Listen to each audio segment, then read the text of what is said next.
Salut YouTube, j'espère que ça va et bienvenue sur cette toute première vidéo de Unevi Academy.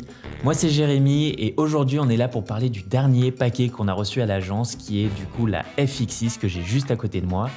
Du coup ce que je vous propose en fait c'est de faire un simple déballage, mais vu qu'un déballage en tant que tel, on est d'accord, c'est un peu chiant, je vais vous expliquer les raisons pour lesquelles on a choisi cette caméra plutôt qu'une autre.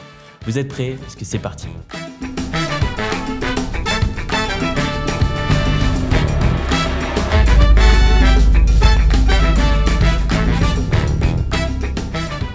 Bon, voici le paquet, voici la bête. Alors déjà, première question, c'est pourquoi en fait on a choisi une caméra cinéma, parce qu'en soi on a déjà un joli parc, on va dire chez Sony, on a deux A7 III, on a un A7R3 qui filme juste là-haut, on a un A7S III qu'on a acheté il n'y a pas longtemps. Et du coup, pourquoi acheter une caméra cinéma?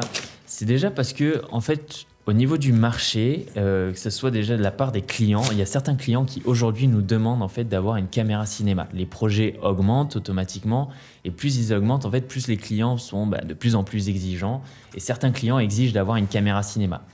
Alors certains savent parfaitement pourquoi, parce qu'ils ont l'habitude et ils travaillent, et d'autres c'est juste parce qu'ils ont le budget. Et dans tous les cas, pour vous c'est cool, ça veut dire que il y a de la demande là-dessus.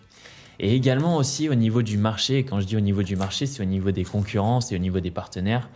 On sait que voilà, sur l'île, il y a énormément d'agences. On est un petit peu tous dans l'attente de savoir, voilà, est-ce que c'est Unevi, c'est une agence qui vient de se développer. On s'est lancé là il y a 3 mois. Mais où on va? Qu'est-ce qu'on veut faire? Qu'est-ce qu'on veut montrer? Donc là, on a envie de montrer voilà, qu'on a de l'ambition, on a envie de montrer qu'on a envie d'être considéré en tant que tel. On n'a pas encore les sous pour s'acheter une vraie RED.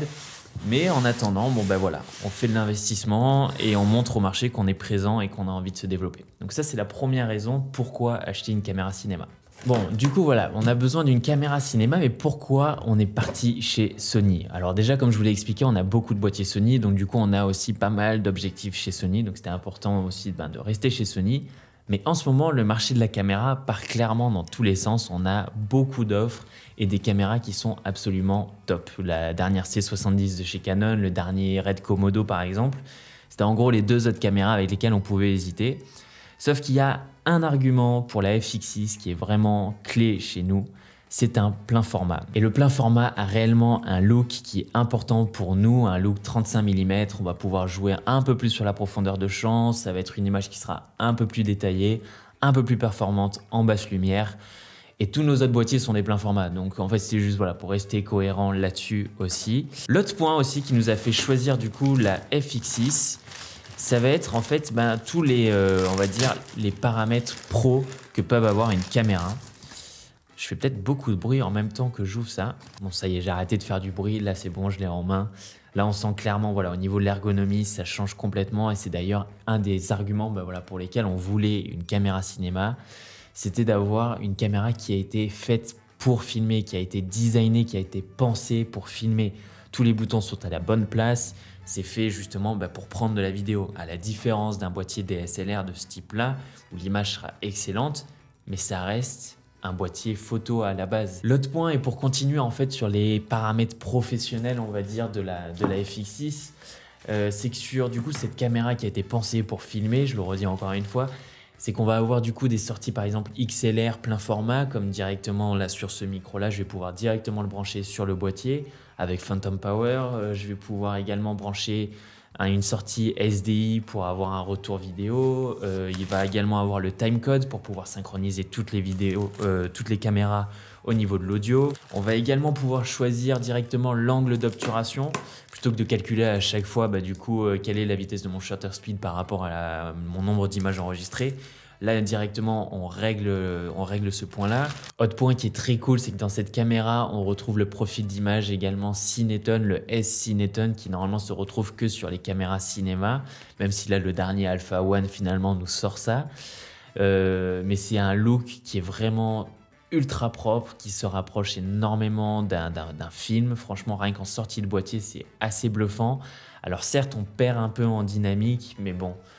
Au final, si les scènes le valent la peine, si les scènes n'ont pas beaucoup de dynamique, on peut shooter dans ce profil-là. Autre argument de pourquoi on a continué chez Sony, pourquoi on a continué avec la FX6, C'est également pour les capacités en slow motion. Il y a énormément de caméras comme par exemple la Komodo et moi ça me rend dingue de me dire pétard, à chaque fois que je veux changer du coup mon framerate pour pouvoir faire du slow motion, j'ai un crop qui s'applique dans l'image. Alors je comprends que c'est pour garder un ratio de 1 par 1 au niveau des pixels, mais merde, en fait quand je shoot, j'ai pas envie de réfléchir à l'aspect technique, j'ai envie juste de réfléchir à mon image.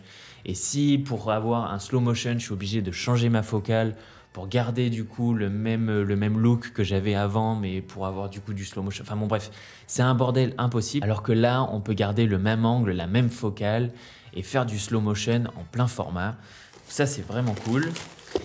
Ça, c'est du coup la fameuse poignée où il y a les ports directement, voilà, où il y a les ports XLR qui sont dessus. Ces ports XLR, en effet, sont attachés à la poignée, ce qui veut dire que quand vous retirez la poignée, bon, bah, automatiquement, vous n'avez plus les ports XLR, ce qui est vraiment débile. Mais bon, sachant que je shoot tout le temps, et Robin, c'est pareil, sachant qu'on shoot tous les deux tout le temps avec une poignée au-dessus de notre appareil pour pouvoir faire justement des plans assez bas ou juste au niveau de l'ergonomie, c'est quand même mieux. Bon, bah finalement, je pense que la poignée, on la gardera quand même assez souvent sur l'appareil, sur le boîtier.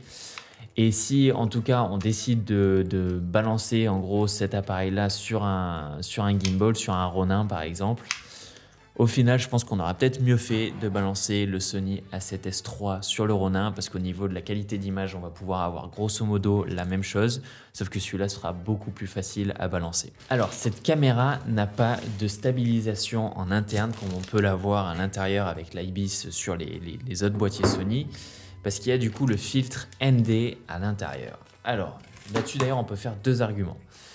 Premièrement, pas de stabilisation, moi ça me dérange pas parce que en fait la caméra enregistre les données du gyroscope à l'intérieur et il y a le logiciel en fait Catalyst Browse qui permet de faire une stabilisation en post-production en utilisant en fait les données du gyroscope. En fait, si la caméra monte de 5 degrés, le logiciel va savoir que la caméra est montée de 5 degrés, du coup il va contrebalancer l'image de 5 degrés vers le bas.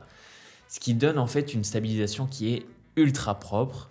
Alors certes, c'est une étape en plus dans le montage, mais c'est pas une stabilisation digitale comme il est appliqué par exemple sur le C70 de chez Canon, où parfois on peut avoir ce mouvement un petit peu chelou, ça déforme l'image. Là, c'est propre. Du coup, pour ça, le fait que justement il n'y ait pas de stabilisation en interne, c'est parce qu'il y a un filtre ND directement intégré à l'intérieur, et c'est un filtre ND électronique. C'est-à-dire qu'en fait, le filtre ND va se mettre devant et on va pouvoir du coup régler l'intensité du filtre ND soit par palier ou soit de manière automatique. Et en fait, il gère de manière automatique, c'est assez impressionnant, mais en fait, il se densifie électroniquement. Et le fait que ça soit électronique, c'est juste incroyable parce que du coup, on n'a pas de shift au niveau des couleurs. C'est pas un filtre polarisant comme on met, parce qu'en fait, un filtre ND, quand on le met face à nos appareils, les filtres ND classiques, là, les Peter Pan par exemple, c'est juste deux polarisants qui en fait se neutralisent ensemble. Et là, c'est fait de manière électronique. Alors je ne sais pas du tout comment ça fonctionne, mais c'est juste incroyable, quoi. On peut rentrer du coup dans des espaces qui sont assez sombres et sortir dans des espaces assez clairs. On le met sur auto, juste là d'ailleurs. Hop, auto. Et la caméra en fait va gérer toute seule l'exposition tout en gardant du coup l'angle d'obturation à 180 degrés. C'est juste incroyable, ça c'est vraiment un des points clés sur la FX6. Le boîtier est super léger, là je l'ai en main, je suis en train de me dire le boîtier est vraiment léger, c'est assez incroyable. C'est ce que je disais tout à l'heure au niveau de l'ergonomie, on est sur une caméra cinéma, on a les boutons les plus importants qu'il nous faut, le shutter, la balance des blancs, l'ISO, le gain. D'ailleurs au niveau de l'ISO, tiens ça c'est intéressant, les deux circuits ISO, les deux circuits de gain vont avoir du coup la même dynamique à l'ISO de base, c'est-à-dire qu'à ISO 800 ou à ISO 12800, ce qui n'est pas du tout le même ISO, on va avoir du coup la même dynamique, on va toujours avoir nos 13 stops de dynamique et ça c'est ultra important. Ce qui permet du coup d'avoir une image beaucoup plus claire avec beaucoup moins de bruit. Et là, ils n'ont pas mis ça dans l'A7S III parce que simplement la dynamique n'était pas exactement pareille.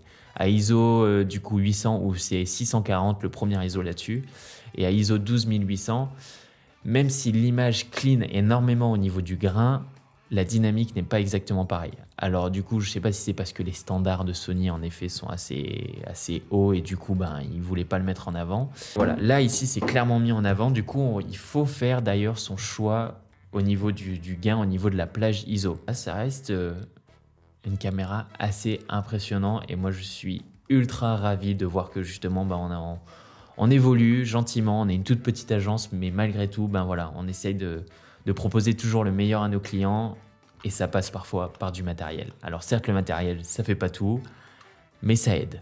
Il y a un point qui sera aussi très bien par rapport au Sony A7S III. Je ne sais pas si vous avez déjà testé l'A7S III, mais les fichiers qui en sortent sont juste incroyablement compliqués pour éditer. Pourtant, on a des PC qui sont, enfin des Mac qui sont assez performants.